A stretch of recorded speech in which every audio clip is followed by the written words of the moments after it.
आजच्या भटकंतीचा पहिला दुर्ग आमचा आहे अर्नाळा।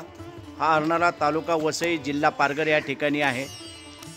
आणि आत्ता आपण जे मेन प्रवेशद्वार आहे अर्नाळाचं त्या ठिकाणी आपण आलेलो आहे। आणि आपण या ठिकाणी पाहत आहात, या ठिकाणी आपल्याला शरभ पाहायला मिळत आहे। हत्तीने त्याच्या सोंडेत पुष्प घेतलेला आहे। अर्नाळा हा दुर्ग तालुका वसई व जिल्हा पारगर या ठिकाणी आहे। हा दुर्ग महाराष्ट्र राज्यातील पारगर जिल्ह्यात येतो। अर्नाळा बेटाच्या वायव्येस हा जलदुर्ग आहे।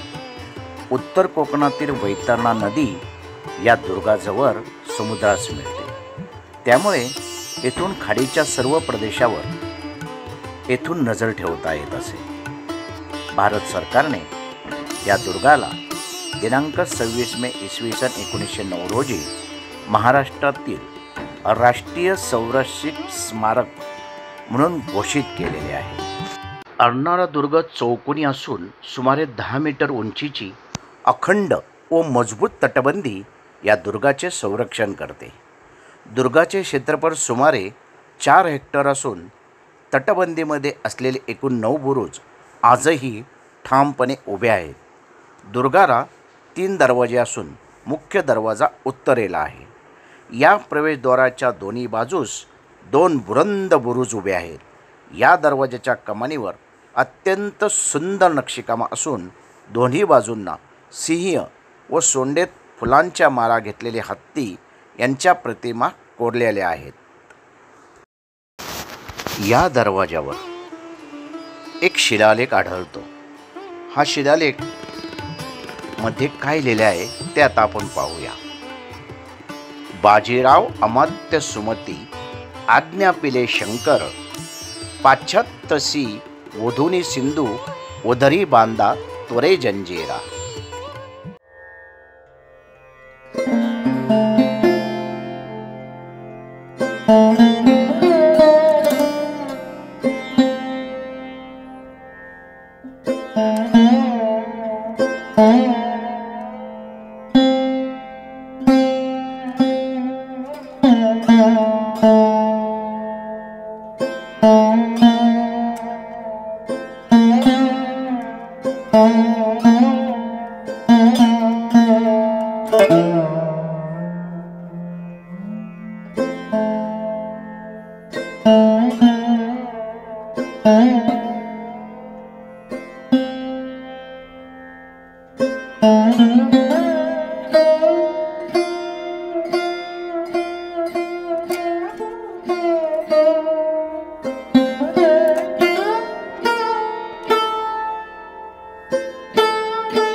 आत त्र्यंबकेश्वराचे व भवानी मातेचे मंदिर आहेत। त्र्यंबकेश्वराच्या मंदिरासमोर एक अष्टकोनी तळे आहे। तळ्यात उतरायला दगडी पायऱ्या आहेत। तळ्यातले आतले पाणी हिरवे आणि अस्वच्छ असले तरी तळ्याची बांधणी अत्यंत सुबक आहे। याशिवाय दुर्गात गोड पाण्याच्या 5 ते 6 विहिरी सुद्धा आहेत। दुर्गाच्या सभोवार 3-4 हजार मुख्यतः कोळी लोकांची वस्ती असून काहींची शेतीही आहे।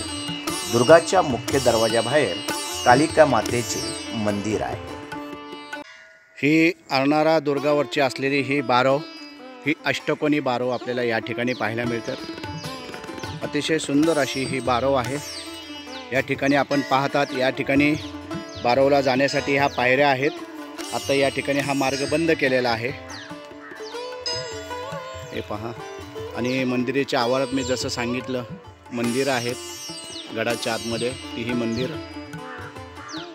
या दुर्गात अनेक बुरुज आपल्याला पाहायला मिळतात. त्यांची नावे अशी: यशवंत बुरुज, भवानी बुरुज, गणेश बुरुज आणि सुटा बुरुज म्हणजे हनुमंत बुरुज. हे वेताळदेव मंदिरा शेजारी आहे. गणेश बुरुज हा दुर्गातील महत्त्वाचा बुरुज आहे. या बुरुजाच्या खाली सैनिकांची राहण्याची सोय केलेली आहे.